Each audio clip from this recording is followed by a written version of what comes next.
दोस्तों, गुजरे जमाने के मशहूर एक्टर भारत भूषण को तो आप जानते ही होंगे। इन्होंने अपने करियर में कालिदास, तानसेन, कबीर, बीजू बावरा और मिर्जा गालिब जैसी एक से बढ़कर एक लोगों की भूमिका निभाई है। इनकी गिनती अपने जमाने के टॉप क्लास एक्टर्स में होती थी। भारत भूषण ने अपने जमाने में खूब नाम और शोहरत कमाई, लेकिन जिंदगी के आखिरी दिनों में इनकी हालत बेहद खराब हो गई और यह पाई पाई के लिए मोहताज हो गए। तो ऐसा क्या हुआ कि यह पाई पाई के लिए मोहताज हो गए? तो चलिए जानते हैं। उससे पहले please subscribe my channel ET knowledge. Bharat Bhushan का जन्म 14 जून 1920 को मेरठ में हुआ था। भारत भूषण के पिता राय बहादुर पेशेवर वकील थे और वह अपने बेटे भारत भूषण को वकील बनाना चाहते थे, लेकिन भारत भूषण शुरू से ही एक्टर बनना चाहते थे। भारत भूषण ने अलीगढ़ से अपनी ग्रेजुएशन की शिक्षा प्राप्त की। इसके बाद यह मुंबई आ गए। मुंबई में आते ही इन्होंने फिल्मों के लिए स्ट्रगल करना शुरू कर दिया।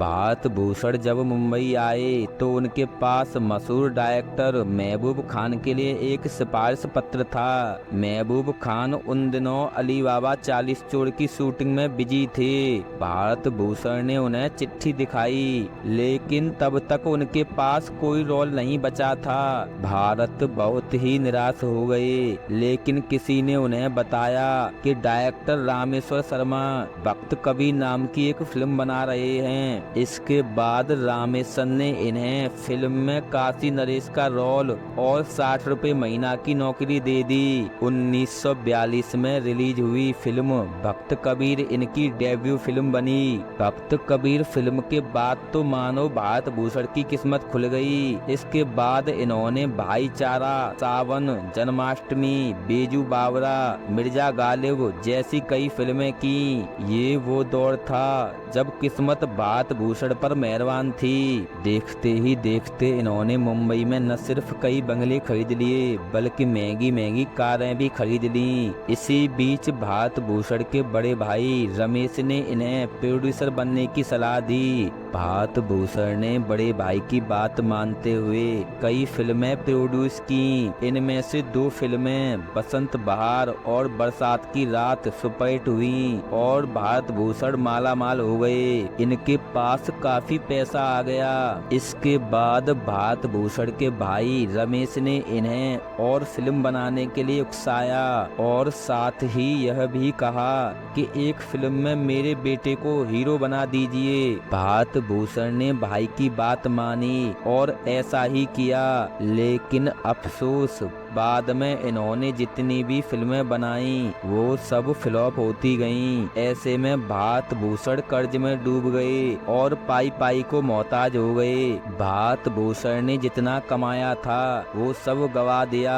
इनके बंगले बिक गए, कारें बिक गईं, फिर भी वो कहते रहे मुझे कोई तकलीफ नहीं है। लेकिन जब एक दिन इन्हें अपनी लाइब्रेरी की किताबें रद्दी के भाव में बेचनी पड़ी तो वो तड़प उठे।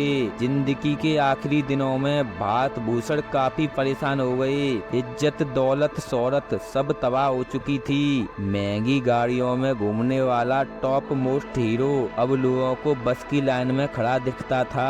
भारत भूषण ने अपने इंटरव्यू में कहा कि मुझे उस वक्त सबसे ज्यादा तकलीफ हुई जब एक प्रोड्यूसर ने मुझसे कहा कि मेरी फिल्म में एक छोटा सा रोल है जूनियर आर्टिस्ट का, अगर तुम करना चाहते हो तो कर लो। मजबूरी में मैंने वो रोल किया, सिर्फ एक वक्त की रोटी के लिए। भारत भूषण आखिरी दिनों में बहुत ज्यादा बीमार हो गए थे, लेकिन अफसोस कि न तो कोई इलाज करवाने वाला था और न ही कोई उनकी अर्थी उठाने वाला। फिल्म इंडस्ट्रीज में एक बार फिर यह साबित हो गया कि यहाँ सिर्फ उगते सूरज को सलाम किया जाता है। भारत भूषण ने अपने आखिरी वक्त में कहा था मौत तो सबको आती है, लेकिन जीना सबको नहीं आता और मुझे तो बिल्कुल नहीं आया। 10 अक्टूबर 1992 को 72 साल की उम्र में तंगहाली से जूझते हुए भारत भूषण दुनिया से अलविदा कह गए। तो दोस्तों, आपको बॉलीवुड के सुपरस्टार भारत भूषण की यह कहानी कैसी लगी हमें कमेंट बॉक्स में जरूर बताएं। और आपको यह जानकारी अच्छी लगी हो तो वीडियो को लाइक करें, शेयर करें और चैनल को सब्सक्राइब करना बिल्कुल ना भूलें। Thank you for watching.